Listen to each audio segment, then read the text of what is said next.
प्यारे विद्यार्थियों नमस्कार। आज हम देखने वाले हैं कक्षा 5 की जो पर्यावरण की नई किताब आई है हमारा परिवेश भाग 3। उसका हमने सीखा और समझा कि जितने भी प्रश्न हैं उन सभी के उत्तर देखेंगे। चलते हैं प्रश्नों की ओर। सबसे पहले मौखिक आकलन वाले प्रश्न देखते हैं। पहला क्वेश्चन है इसका, दादा दादी के बचपन में स्कूल कैसे होते थे।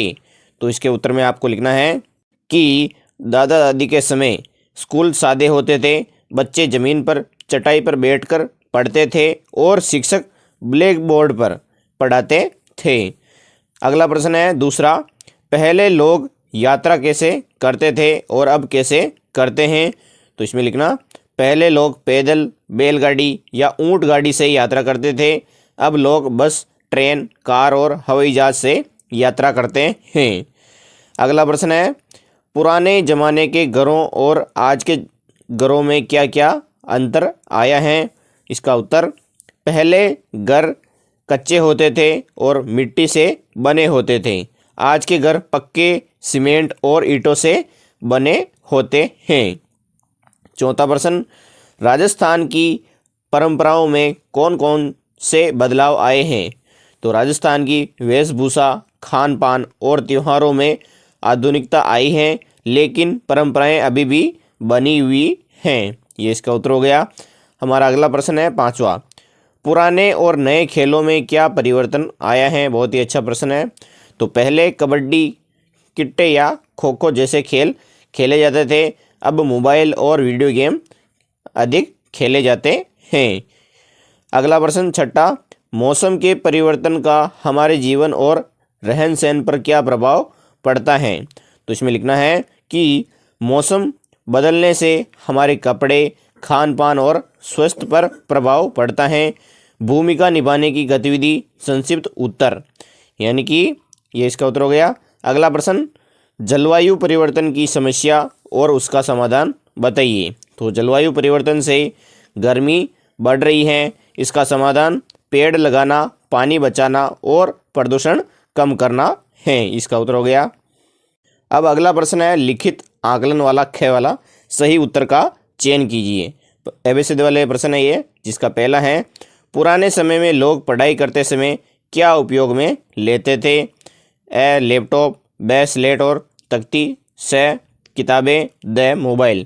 तो इसका राइट आंसर क्या हो जाएगा, ब स्लेट और तख्ती का उपयोग करते थे, क्योंकि मोबाइल, किताबें और लैपटॉप उस समय नहीं थी। अगला प्रश्न है दूसरा, पहले के लोग यात्रा करने के लिए किसका उपयोग करते थे। तो हम कह सकते हैं बैलगाड़ी। दूसरे में ए, इसका राइट आंसर हो जाएगा। तीसरा प्रश्न, निम्न में से सबसे ऊंचा पर्वत कौन सा है। अरावली, हिमालय, सतपुड़ा, विंध्याचल। तो इसका राइट आंसर हो जाएगा ब, हिमालय पर्वत है जो सबसे ऊंचा पर्वत है। चौथा प्रश्न, राजस्थान में किस प्रकार की जलवायु पाई जाती है। तो राजस्थान में उष्णकटिबंधीय जलवायु पाई जाती है, द इसका राइट आंसर हो जाएगा। प्रश्न नंबर अगला है, रिक्त स्थानों की पूर्ति कीजिए। पहली लाइन है, पुराने समय में लोग रिक्त स्थान की रोशनी में पढ़ाई करते थे। तो इन दोनों में से आप किसको लिखना है, रिक्त स्थान में आपको लिखना है दीप, यानी कि दीपक की रोशनी में पढ़ाई करते थे। अगला है दूसरी लाइन, राजस्थान में पुराने समय में पानी के लिए, इसमें आपको लिखना है बावड़ी का उपयोग किया जाता था। दूसरे का रिक्त स्थान का उत्तर हो गया। तीसरा वाक्य, आजकल लोग सफ़र करने के लिए, इसमें रिक्त स्थान में लिखना है बस का उपयोग करते हैं, क्योंकि बैलगाड़ी बहुत कम हो गई हैं। चौथी लाइन, भारत की सबसे लंबी नदी, तो इसमें लिखना है गंगा नदी है। पांचवा, मानचित्र पढ़ने के लिए यहाँ पर दिशा की आवश्यकता होती है, तो दिशा आपको रिक्त स्थान में लिख देना है। छठा, हाथी रिक्त स्थान में पानी भरकर नहाता है, तो इसमें लिखना है सूंड, यानी सूंड में पानी भरकर नहाता है। सातवां, माउंट आबू में बच्चों ने, यहाँ पर लिखना है ठंडा वातावरण महसूस किया, वहाँ पर बारिश बहुत होती है इसलिए ठंडा वातावरण महसूस किया उन्होंने।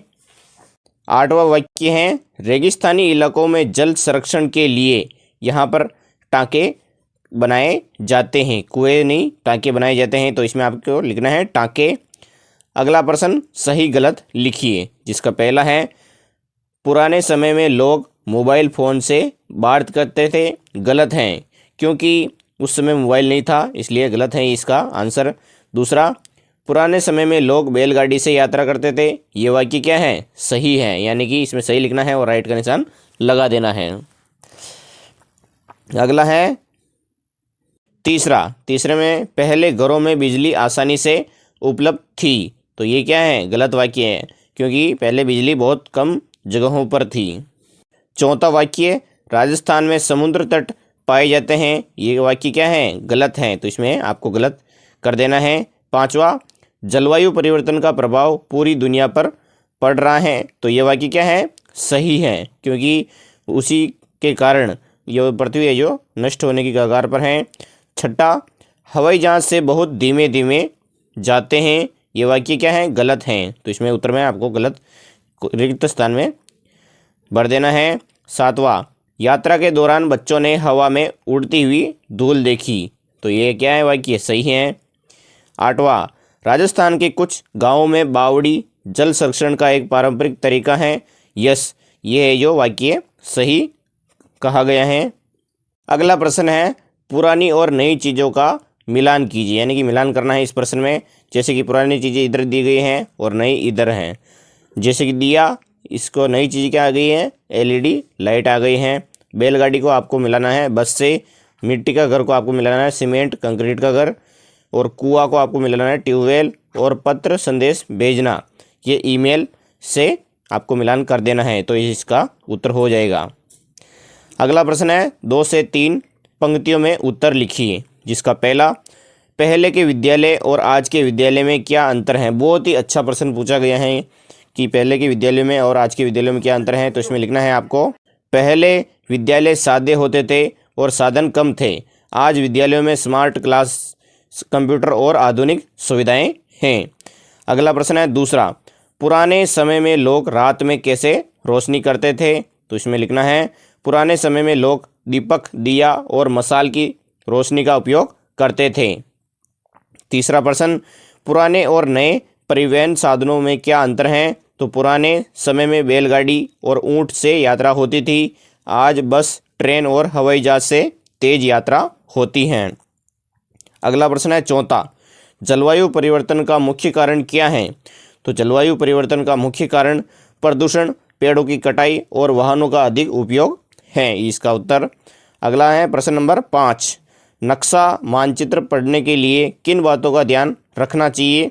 तो मानचित्र पढ़ते समय दिशा, संकेत, चिन्ह और पैमाने का ध्यान रखना चाहिए। छठा प्रश्न है, मोबाइल का उपयोग करते समय किन किन बातों का ध्यान रखना चाहिए। तो मोबाइल का सीमित उपयोग करना चाहिए और पढ़ाई के समय इसका गलत प्रयोग नहीं करना चाहिए। ये इसका उत्तर हो गया।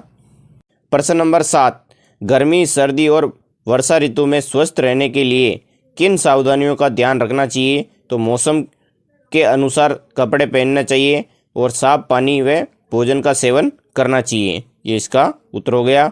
8वां प्रश्न, यातायात और संचार के साधनों का हमारे जीवन में क्या महत्व है। तो इसमें लिखना है, यातायात और संचार से दूरी कम होती है और जीवन आसान व तेज हो जाता है। अगला प्रश्न 9वां, पवन चक्कियाँ किस प्रकार काम करती हैं। तो पवन चक्कियाँ हवा की गति से घूमती हैं। इनके घूमने से बिजली बनती है या पानी खींचा जाता है। अगला प्रश्न है, जैसे कि हमने पवन चक्की वाला प्रश्न देख लिया था, अब 10वां है, जल संरक्षण क्यों आवश्यक है। तो इसमें लिखने हैं आपको, जल संरक्षण आवश्यक है क्योंकि पानी जीवन के लिए बहुत ज़रूरी है और भविष्य में पानी की कमी से बचाव होता है। ये इसका उत्तर हो गया। हमारा अगला प्रश्न है स्वयं कीजिए वाला, जिसका पहला, एक पोस्टर बनाइए जिसमें पुराने और नए समय के परिवहन, घर, शिक्षा आदि का चित्रण हो, यानी कि चित्र छापना है पुराने और नए समय में जो जो परिवर्तन हुए हैं उनके। आप इनमें छाप सकते हैं पोस्टर में पुराने समय की बैलगाड़ी, कच्चा घर और पाठशाला तथा नए समय की बस, पक्का घर और आधुनिक स्कूल का चित्र आप बना सकते हैं। दूसरा प्रश्न, कोई पुरानी वस्तु कक्षा में प्रदर्शित करें। तो जैसे कि मैंने घर से पीतल का लोटा लेकर कक्षा में दिखाया। पुराने समय में लोग इसी का उपयोग पानी पीने के लिए करते थे। अगला प्रश्न है तीसरा, दादा दादी के समय का विद्यालय और आज और घर कैसे थे? तो दादा दादी के समय विद्यालय सादा होता था, बच्चे ज़मीन पर बैठकर पढ़ते थे और घर कच्चे होते थे। चौथा प्रश्न, घर, विद्यालय और आसपास का नक्शा। तो इसमें अपने घर, विद्यालय, सड़क, मंदिर, दुकान आदि को दिखाते हुए एक सरल आपको नक्शा बनाना है। सरल तरीके से आप जैसे भी बनाना चाहो तो बना सकते हैं। पांचवा प्रश्न, जलवायु परिवर्तन रोकने के उपाय बताइए। तो इसमें लिखना है पेड़ लगाने चाहिए, पानी बचाना चाहिए और प्रदूषण कम करना चाहिए। तो अब है छठा प्रश्न, संतुलित भोजन का चार्ट। तो संतुलित भोजन में अनाज, दालें, सब्जियां, फल, दूध और पानी को शामिल कर सकते हैं आप। अगला प्रश्न सातवां, राजस्थान का पारंपरिक यातायात साधन क्या है? तो मैंने बैलगाड़ी का चित्र बनाया है, जैसे कि आप बैलगाड़ी का चित्र बना सकते हैं और अपने अनुसार। पहले लोग इसी से यात्रा करते थे। तो विद्यार्थियों, वीडियो कैसा लगा है? अगर अच्छा लगा है तो लाइक एंड सब्सक्राइब जरूर करें। वीडियो को पूरा देखने के लिए आप सभी का तहे दिल से बहुत बहुत धन्यवाद। जय हिंद, जय भारत।